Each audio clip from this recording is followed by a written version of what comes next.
سی اینٹوں کی ایک انابی دیوار نظر آ رہی تھی، جس میں ایک محرابی دروازے پر زرد اور کمزور سی روشنی بکھیرتا ہوا ایک بلب جھول رہا تھا۔ وہ سامنے ریلوے اسٹیشن ہے، ڈرائیور نے اشارہ کرتے ہوئے کہا۔ تم ادھر جا کر اپنا عطا پتہ کرو، ہمارا خیال ہے 1.5 گھنٹے بعد ایک گاڑی لاہور کی طرف روانہ ہوگا، تم لوگ اسی سے نکل جاؤ۔ پھر وہ اپنی صدری سے 100 کے 2 نوٹ نکالتے ہوئے بولا، بغیر ٹکٹ جانے کا کوشش مت کرنا، ورنہ اتنا مصیبت اٹھا کر بھی شاید 2-4 مہینے اور گھر نہ پہنچ سکو۔ جیل بھی خرکار کیمپ سے کم نہیں۔ میں نوٹ لیتے ہوئے ہچکچا رہا تھا، چنانچہ وہ اس نے میری میلی کچیلی قمیض کی جیب میں ٹھونس دیے۔ پھر جیسے اسے کچھ اور خیال آیا، سیٹ پر رکھی ہوئی طے شدہ 2 گرم چادریں اٹھا کر میری گود میں ڈالتے ہوئے بولا، تم لوگوں کا تو حلیہ اتنا خراب ہے کہ ٹکٹ ہونے کے باوجود تم کو کوئی آوارہ گرد یا چور اچکا سمجھ کر نہ پکڑ لے۔ تمہارا بات تو لوگ بعد میں سنے گا، اس لیے تم دونوں ایک چادر لپیٹے رکھنا، سردی سے بھی بچے گا اور یہ میلا کچیلا کپڑا بھی کافی حد تک چھپا رہے گا۔ میں نے غیر ارادی طور پر اس شخص کا ہاتھ تھام لیا اور گلوگیر لہجے میں کہا، خان صاحب تم انسان نہیں فرشتہ ہو۔ اس نے کسانے سے انداز میں کہا لگایا، یہ بھی تم نے عجیب بات کیا برادر، ہم تو ابھی صحیح طریقے سے انسان بھی نہیں بنا، تم نے ہم کو فرشتہ بنا دیا۔ اس کے دونوں ساتھی ٹرک کے پچھلے حصے سے اتر کر دروازے کے قریب آ کھڑے ہوئے تھے اور غالباً ہمارے اترنے کے منتظر تھے۔ میں نے ڈرائیور سے الوداعی مصافحہ کرتے ہوئے کہا، ہمیں ابھی تک اپنے موسن کا نام بھی معلوم نہیں ہو سکا۔ نام کو چھوڑو بھائی، وہ بے پرواہی سے بولا، ہم تو دھیان کام پر رکھتا ہے، ہمارا خیال ہے ہمارا جو کام تھا ہم نے بھی صحیح طریقے سے پورا نہیں کیا، کیونکہ ہمارا بھی کچھ مجبوری ہے، ہم کو معاف کر دینا، ہم بس تمہارا اتنا ہی خدمت کر سکتا تھا، اور ہاں جس علاقے میں تم کو اتنا تکلیف اٹھانا پڑا وہ ہمارا ہی علاقہ تھا، اس کے لیے بھی ہم کو معاف کر دینا۔ ہمارا علاقہ میں بڑا عجیب کام ہوتا ہے، ہم کو بہت غصہ آتا ہے، لیکن ہم کیا کریں، ہم مجبور ہے۔ اس کے لہجے میں خلوص شامل تھا۔ وہ سر جھٹک کر سیدھا ہو کر بیٹھ گیا۔ اس نے اسٹیئرنگ سنبھال لیا تھا، یہ گویا اس بات کا اشارہ تھا کہ اب ہمیں رخصت ہو جانا چاہیے۔ میں نے دل ہی دل میں اسے نہ جانے کتنی دعائیں دیں اور ٹرک سے اتر آیا۔ راشد مجھ سے پہلے اتر چکا تھا، ہم نے ڈرائیور کے ساتھیوں سے بھی ہاتھ ملائے، وہ بس خاموشی سے ہمیں گھورے جا رہے تھے جیسے ہم عجوبہ ہیں۔ ہم چادریں لپیٹ کر چل پڑے تو وہ دونوں ٹرک میں سوار ہو گئے۔ دوسرے ہی لمحے انجن بیدار ہوا، ہیڈ لائٹس روشن ہوئیں اور ٹرک حرکت میں آ گیا۔ میں راشد کو ساتھ لیے ریلوے اسٹیشن کی طرف چل دیا۔ پلیٹ فارم پر خاصی چہل پہل تھی۔ ایک کلی کو روک کر میں نے ٹرینوں کے متعلق معلومات حاصل کی۔ تقریباً 2.5 گھنٹے بعد خیبر میل کراچی کے لیے روانہ ہونے والی تھی۔ اس میں ہم لاہور جا سکتے تھے۔ 3rd کلاس کے 2 ٹکٹ خرید کر آہنی صاحبان تلے ایک بینچ پر بیٹھ گئے۔ ایک طویل خاموشی کے بعد راشد بولا، بھائی جان مجھے اب بھی یقین نہیں آ رہا کہ ہم اس جہنم سے نکل آئے ہیں، کیا ہم واقعی اب گھر پہنچ جائیں گے؟ اس کے لہجے میں ایک بے عنوان خوف کی جھلک تھی۔ انشاءاللہ، میں نے وثوق سے کہا۔ میں اس وقت بہت سی باتوں پر غور کر رہا تھا۔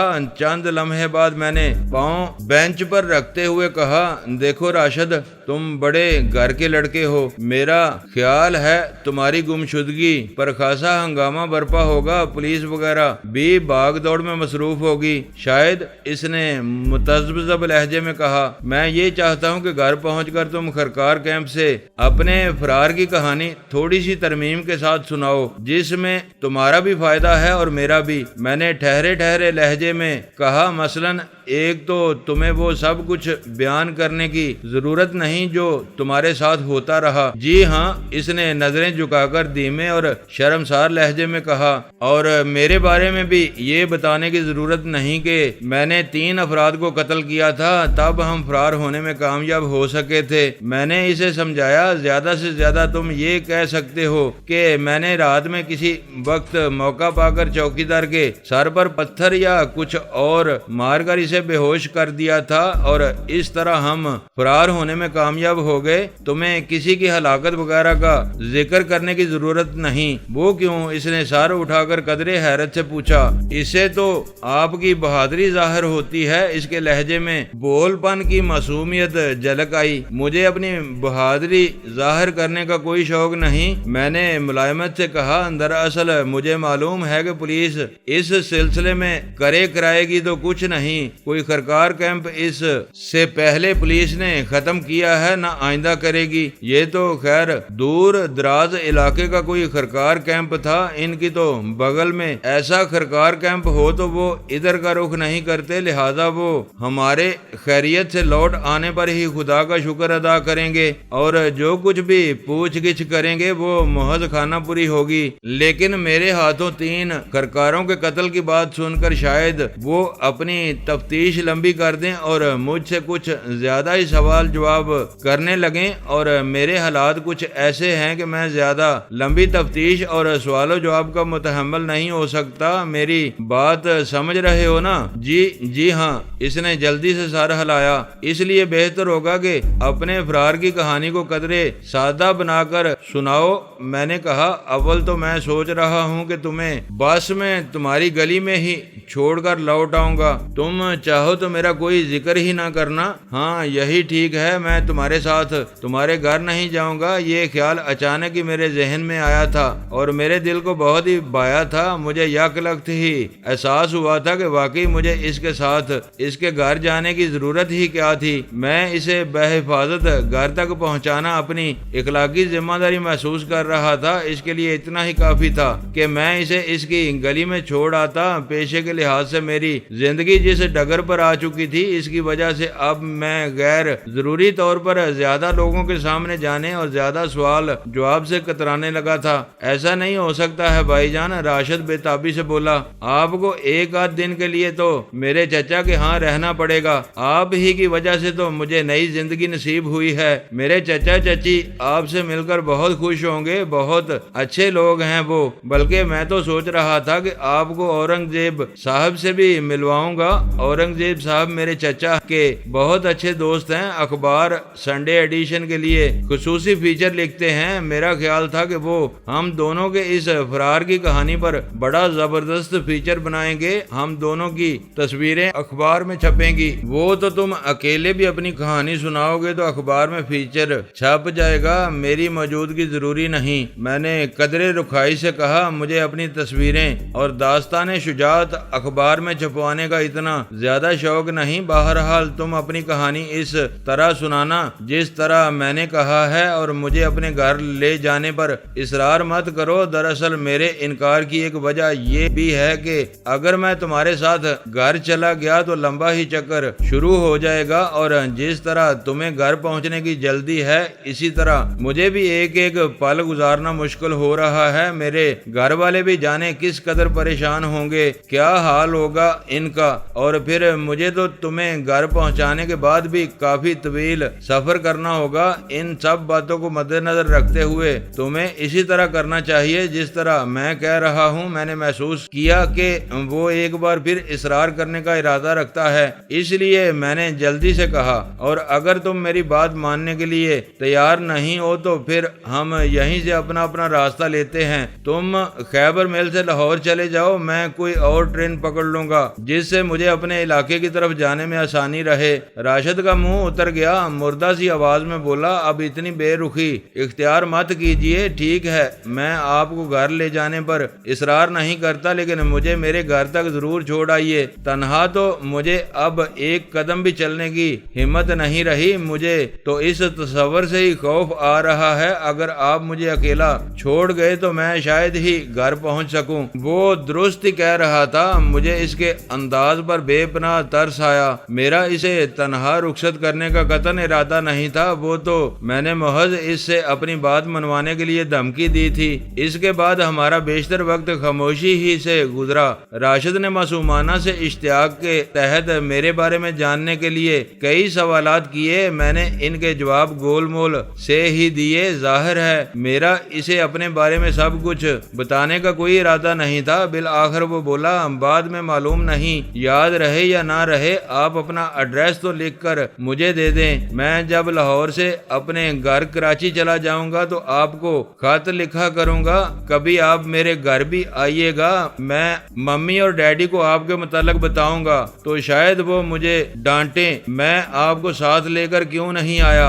اس لمحے مجھے احساس ہوا کہ مجھے تو صحیح طور پر اپنا ایڈریس بھی معلوم ہی نہیں تھا، آج تک کبھی کسی کو ایڈریس بتانے کی ضرورت ہی پیش نہیں آئی تھی، دنیا میں کوئی ایسی ہستی نہیں رہ گئی تھی جو مجھے خط لکھتی۔ اشرف خان کا مکان جس میں میں رہ رہا تھا اس کا نمبر وغیرہ مجھے کچھ معلوم نہیں تھا، خود اشرف خان یا زرینہ کے نام بھی میں نے اس مکان پر کوئی خط وغیرہ آتے نہیں دیکھا تھا، البتہ شہر کے مرکزی علاقے میں ہوٹل کے قریب ہی ایک پان والے کی دکان تھی جہاں سے اشرف خان پان سگریٹ اور سگار وغیرہ لیا کرتا تھا اور فارغ وقت میں 2-4 منٹ کے لیے کھڑا ہو کر دکاندار سے تھوڑی بہت گپ شپ بھی کر لیتا تھا۔ اس دکاندار کی معرفت میں نے کبھی کبھار اشرف خان کے خط آتے دیکھے تھے، اس کا مطلب یہی تھا کہ وہ گھر کے پتے پر خط منگانا خلاف مصلحت سمجھتا تھا، چنانچہ میں نے ایک کینٹین والے سے قلم مانگ کر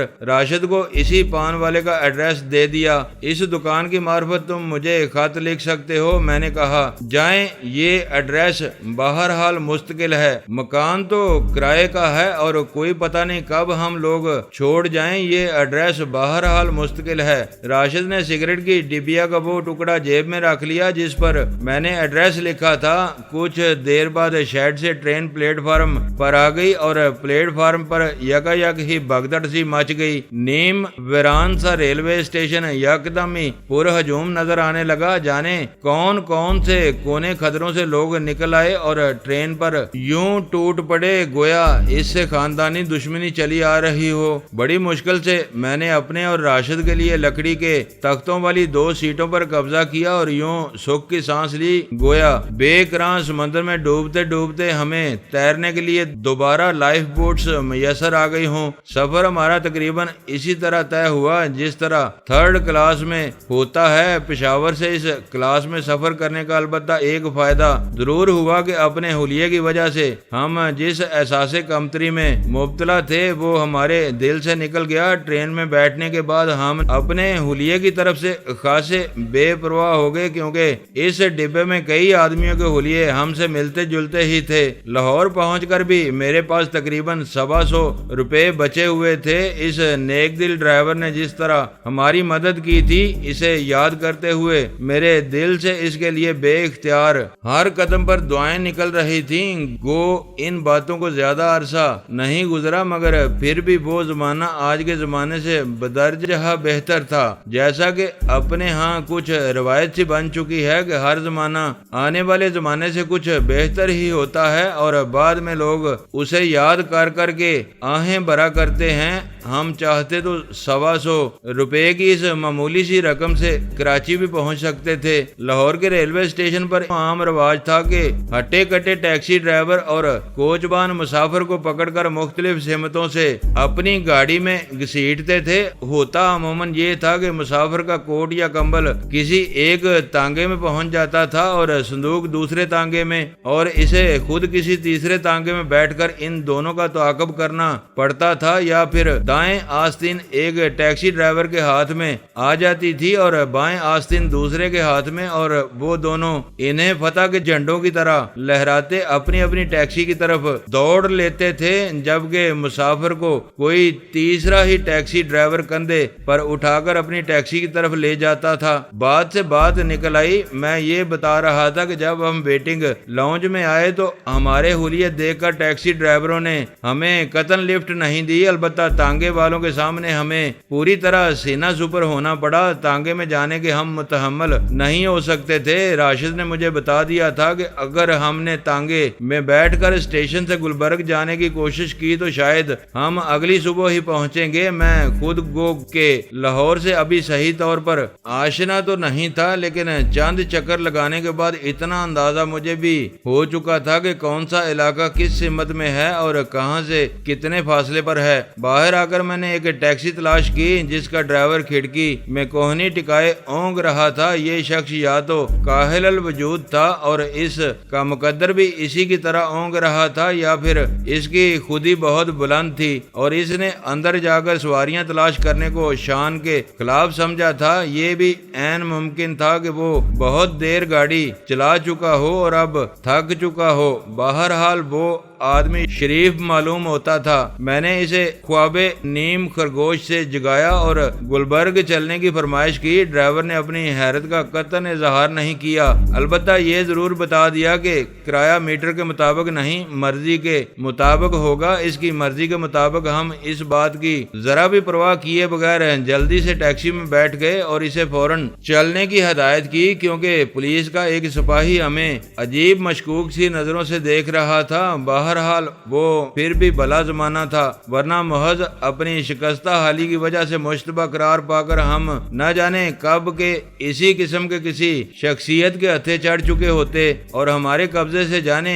کیا کچھ برآمد ہو چکا ہوتا اور ہم حوالات میں درآمد ہو چکے ہوتے۔ گلبرگ پہنچنے میں ہمیں زیادہ دیر نہیں لگی۔ نہر والا پل پار کرنے کے بعد راشد کو اپنے چچا کے گھر کا راستہ اچھی طرح یاد تھا۔ لبرٹی مارکیٹ کے قریب سے ایک گلی میں مڑنے کے بعد راشد نے ایک جگہ ٹیکسی رکوا لی اور اشارے سے بتایا وہ رہا چچا کا گھر، سفید چار دیواری والا۔ وہ ایک شاندار کوٹھی تھی، میں معروب ہوئے بغیر نہ رہ سکا۔ اس کا گیٹ کھلا ہوا تھا اور ڈرائیو وے میں غالباً کئی کاریں کھڑی تھیں۔ 3 کاریں باہر باؤنڈری وال کے ساتھ کھڑی تھیں، انہیں غالباً اندر جانے کے لیے راستہ نہیں ملا تھا۔ میں نے راشد سے ہاتھ ملاتے ہوئے کہا اب تم جاؤ، زندگی رہی تو پھر کبھی انشاءاللہ اچھے حالات میں ملیں گے۔ راشد ٹیکسی سے اتر کر قدرے بے دلی سے گھر کی طرف چل دیا۔ وہ مڑ مڑ کر دیکھتا جا رہا تھا جس سے مجھے کچھ گھبراہٹ سی ہو رہی تھی۔ میں نے ڈرائیور سے کہا بس اب جلدی سے